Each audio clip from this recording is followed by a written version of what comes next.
Hello everyone. Today's topic is reaching the age of adolescence, class 8, chapter 10. Content of the chapter और इस chapter में हम discuss करेंगे adolescence and puberty, changes at puberty like increase of height, changes in body shape, voice changes, increase activity of sweat and sebaceous gland, development of sex organ, reaching mental, intellectual and emotional maturity. इसके अलावा secondary sexual characters, role of hormone, reproductive phases, sex determination of child, hormone and endocrine glands, reproductive health और कुछ special topics जिसमें adolescent pregnancy, HIV AIDS और low ratio of girls as per census 2011। तो dear learners, आप हमारे साथ बने रहिए बहुत सारी न्यू इंटरेस्टिंग थिंग्स लर्न करने के लिए। Adolescence and puberty, the period of life की लाइफ का वह पीरियड और समय when the body undergoes changes, जिसमें बॉडी में चेंजेस होते हैं, and leading to reproductive maturity, और जिसमें बॉडी में रिप्रोडक्टिव मैच्योरिटी आती है, और इसे कहा जाता है एडोलसेंस। और ये जो एडोलसेंस है इसकी शुरुआत होती है around the age of 11 and last up to 18 और 19 year of the age, and this period cover teens means 13 to 18 or 19 years of age, and this type of adolescents are called teenagers. In girls, adolescence may begin a year or 2 year earlier than boys. कि girls में adolescent reproductive maturity 1 या 2 साल पहले आती है। इसका meaning यह है कि girls are mature 1 or 2 year before than boys. Next important term is puberty. Puberty is the time of life की लाइफ का वह समय जिसमें गर्ल और बॉय बिकम सेक्सुअली मैच्योर, कि जिसमें गर्ल और बॉय सेक्सुअली मैच्योर होता है। और प्यूबर्टी स्टार्ट होती है गर्ल्स में between the age of 10 to 14 year and boys age 12 to 16 year. और इसके कुछ कॉमन साइन है जो रिप्रेजेंट करते हैं कि हाँ प्यूबर्टी हो रही है, like breast growth, first period in girls, enlarged testicles in boys, facial hair and deepening of voice in boys, and also rapid growth, कि ग्रोथ इस एज में बहुत तेज़ी से होती है। Our next point is changes at puberty, और इसमें फर्स्ट पॉइंट है इंक्रीज इन हाइट, कि गर्ल्स और बॉयज़ की एडोलसेंट पीरियड में हाइट कितनी तेज़ इंक्रीज होती है। According to table age in years, अगर कोई बॉयज़ 8 साल का है and then he attain 72% of its height, और गर्ल्स अटेन करती हैं 77%। इसका मीनिंग ये हुआ कि गर्ल्स की जो हाइट है वो बॉयज़ के कंपेयर में थोड़ी सी तेज़ बढ़ती है, लेकिन फाइनल जो हाइट है वो लगभग 17 और 18 ईयर में 100% तक दोनों की पहुंच जाती है। हाँ, कभी कभी कुछ रीजन्स ऐसे हो सकते हैं लाइक न्यूट्रिशन या फिर कुछ डिजीज़ के केस में कि गर्ल्स और बॉयज़ की जो हाइट है अकॉर्डिंग टू चार्ट नहीं होती है, तो वो बाद में इस तरह के जो बच्चे हैं उनकी हाइट तेज़ी से बढ़ती है। प्रेजेंट में आप अपनी हाइट की आफ्टर एडोलसेंट आपकी हाइट मैक्सिमम कितनी होगी ये आप कैलकुलेट कर सकते हैं। For example A boys is 9 year old, आप देख सकते हैं एक बॉय है कितने साल का, 9 साल का। तो 9 साल का जो बॉयज़ है आप टेबल में देखिए तो ये अटेन करता है 75% ग्रोथ, और प्रेजेंट में 9 साल के बॉयज़ की जो हाइट है वो कितनी है, 120 सेंटीमीटर। तो हमें कैलकुलेट करना है कि at the end of growth period इस बच्चे की हाइट क्या होगी। तो हमारे पास में इसका फॉर्मूला है कैलकुलेशन ऑफ फुल हाइट। तो प्रेजेंट हाइट इन सेंटीमीटर, तो प्रेजेंट हाइट कितनी है 120 centimetre, percentage of full height at this age, तो यहाँ पर चार्ट में देखिए 9 ईयर के बॉयज़ की है 75%, तो 75 इंटू 100, तो जब हम इसे कैलकुलेट करते हैं तो ये आता है 160 सेंटीमीटर। तो डियर स्टूडेंट्स, आप भी अपनी हाइट कैलकुलेट कर सकते हैं कि फाइनल जो ग्रोथ पीरियड के बाद आपकी हाइट कितनी होगी। और next point is no need of worry, कि चिंता की कोई बात नहीं है।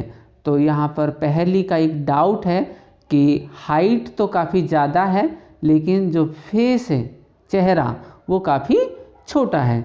इसके अलावा आपने ऑब्जर्व किया होगा हैंड्स एंड लेग, और एडोलसेंट फेज में बॉयज़ के ये काफ़ी लार्ज होते हैं या फिर इनकी साइज़ कुछ ज़्यादा बड़ी होती है as compare to proportion of the body.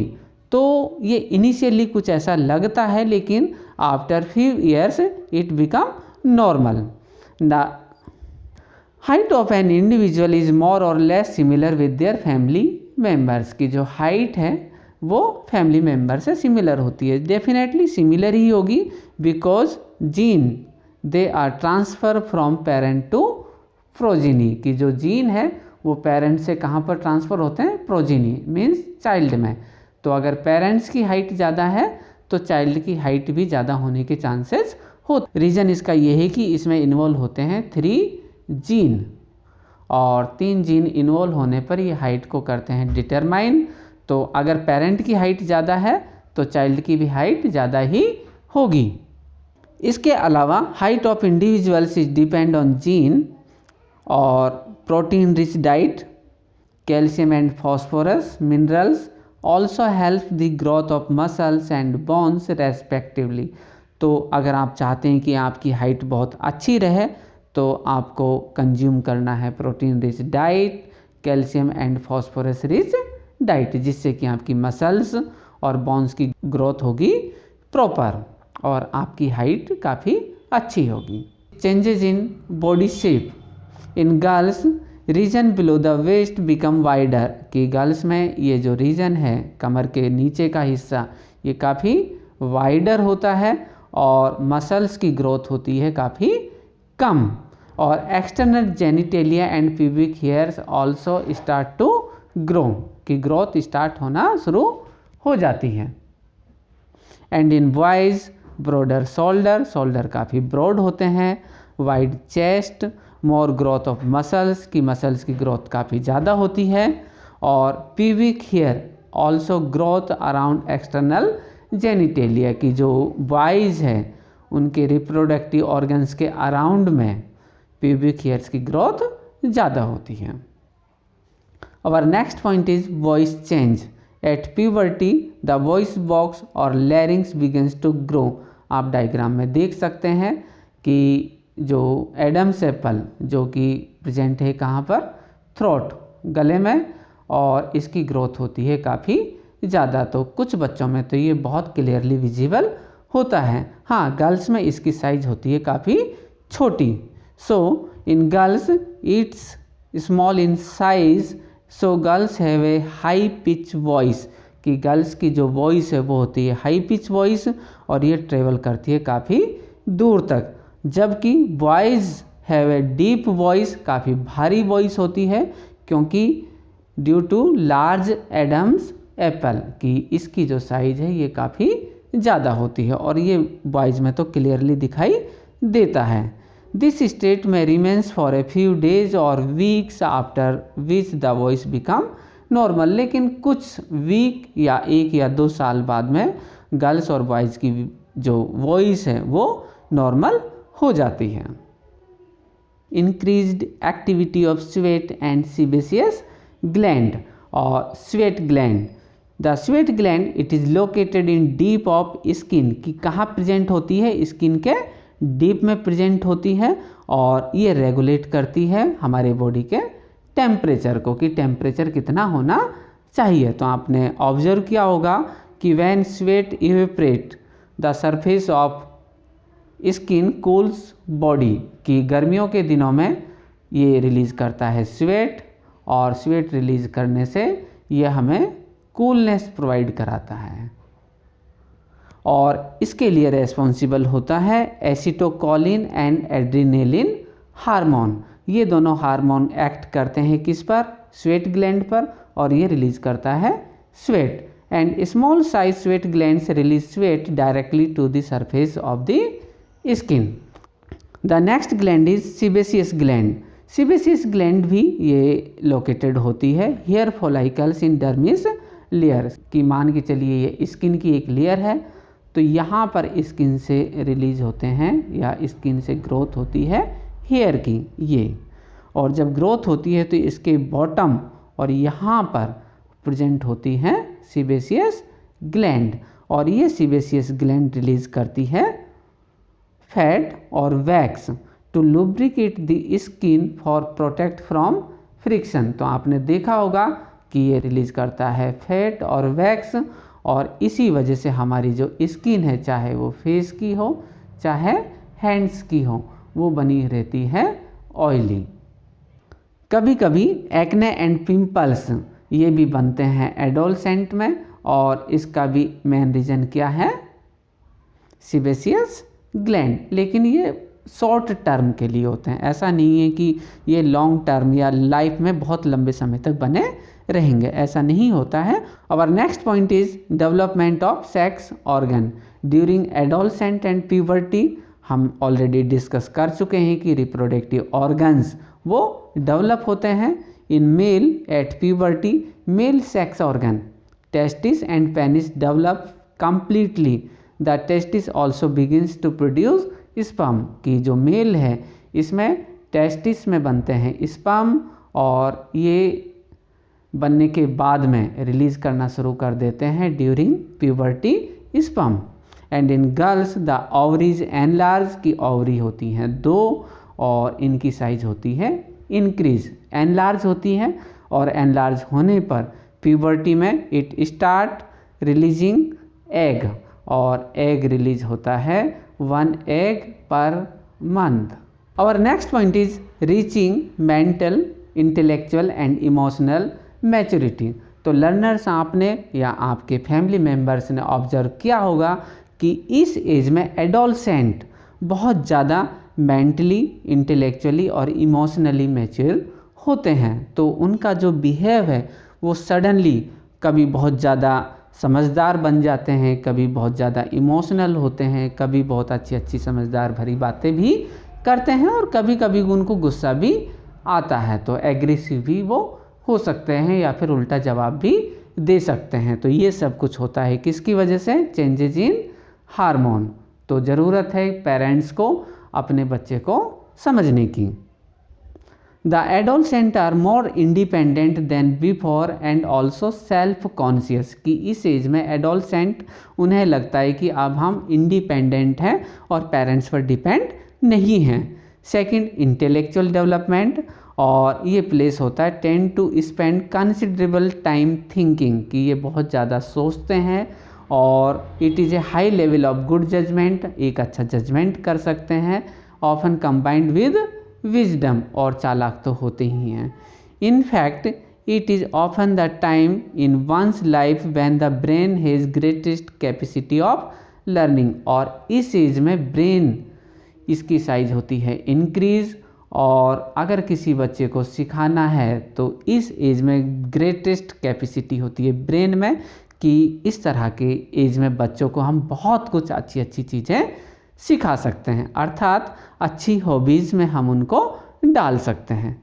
Sometimes the adolescent में फील इनसिक्योर, कभी कभार एडोलसेंट को फील होता है कि वो ज़्यादा सुखी या सेफ नहीं है, and while trying to adjust to the changes in the body and mind.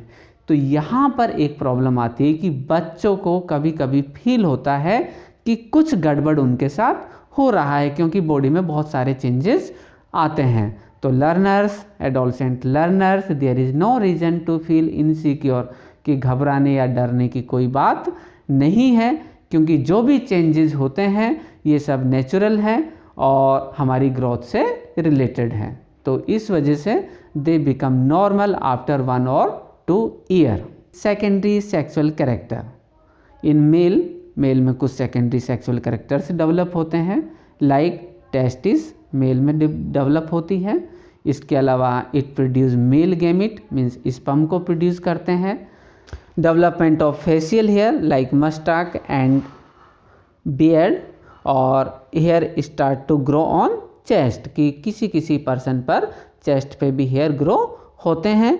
And also under arm and pubic reason body become more muscular, कि जो बॉडी है वो बहुत ज़्यादा मस्कुलर हो जाती है, मसल्स बनना शुरू होती हैं।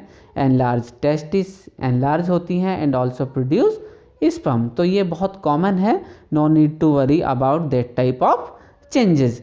And in girls ovaries are the reproductive organ होती हैं ovaries and it produce female gamete, और ये होता है ओवम। और इसी के साथ कुछ चेंजेस होते हैं like breast development, hair under arm and pubic region, wider lower waist region, की कमर के नीचे का जो पार्ट है वो कुछ वाइडर होता है। Uterus and reproductive organs become larger, कि रिप्रोडक्टिव ऑर्गन्स कुछ लार्ज एंड लार्ज होते हैं। ओवरीज रिलीज ओवम 1 ओवम पर 28 डेज ड्यूरिंग मेंस्ट्रुएशन साइकिल। तो इस तरह के चेंजेस गर्ल्स में होंगे, so no need to worry about that type of changes because it is a part of our growth. Our next topic is hormone. Hormones are the chemical messengers, की hormone क्या है? Chemical messenger हैं जो message को pass करते हैं from one organ to another organ. और सबसे इंटरेस्टिंग है कि जो हार्मोन है these are secreted from endocrine glands, की कौन सी ग्लैंड से रिलीज होते हैं? एंडोक्राइन ग्लैंड से। तो अब सवाल आता है कि एंडोक्राइन ग्लैंड क्या है? तो इसका सिंपल सा रीज़न है कि दीज आर डक्टलेस ग्लैंड। कैसी ग्लैंड्स होती हैं? डक्टलेस, मतलब इसमें इस तरह से कोई कैविटी नहीं मिलती है। Testosterone is a male hormone which is produced by testis, की मेल हार्मोन कौन सा है? टेस्टोस्टेरोन प्रोड्यूस होता है टेस्टिस से and it is responsible for production of sperm means male gamete and cause secondary sexual characters. Similarly in females ovaries produce estrogen hormone, कौन सा hormone produce करती है? Estrogen and it is responsible for breast development. और the secretion of testosterone and oestrogen ये दोनों ही control होते हैं pituitary gland से। तो लर्नर्स इसका मीनिंग ये हुआ कि एक ग्लैंड होती है पिट्यूटरी, और पिट्यूटरी ग्लैंड ये कंट्रोल करती है सिक्रेशन किसका? Testosterone and estrogen. तो टेस्टोस्टेरोन ये रिलीज होता है मेल में, एस्ट्रोजन रिलीज होता है फीमेल में। तो टेस्टोस्टेरोन ये कंट्रोल करता है किसे? प्रोडक्शन ऑफ स्पर्म और सेकेंडरी सेक्सुअल कैरेक्टर को, जबकि एस्ट्रोजन ये कंट्रोल करता है breast development and release of ovum को।